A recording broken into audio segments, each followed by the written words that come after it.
Numbers show the legalization of marijuana in Colorado is affecting us here in New Mexico. Especially in towns near the state line like Raton. KOAT Action 7 News reporter Alana Grimstad sat down with the state police chief to find out what he plans to do about it.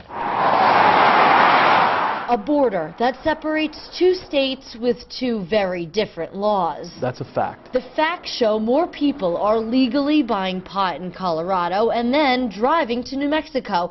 That's a huge problem. When you cross into New Mexico's state line, you see that big yellow billboard that says "Welcome to New Mexico."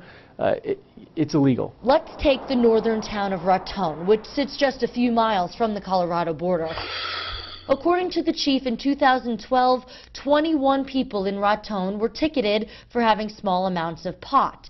In 2013, that number rose to 35, and so far this year, 39 people have been caught.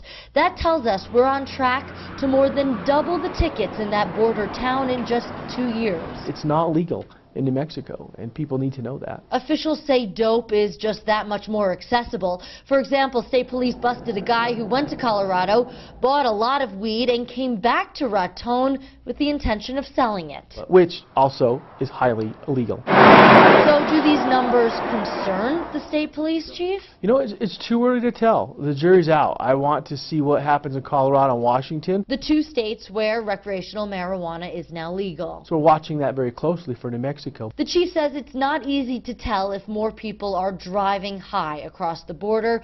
When it comes to alcohol, there's a hard number that everybody's familiar with. A .08 is the legal limit. And if your blood alcohol level is higher, you're driving drunk. But it's not so black and white when it comes to marijuana, which means prosecuting these cases is a lot harder. So it's possible to get a conviction, but there are some hurdles. Bottom line, the chief says there's one simple message here. If you buy it in Colorado, the message is leave it in Colorado. In Santa Fe, Alana Grimstad, KOAT Action 7 News. Next month, Cossettas plans to meet with chiefs from across the country in Seattle. They'll be there to talk about the effects of legal weed on neighboring states.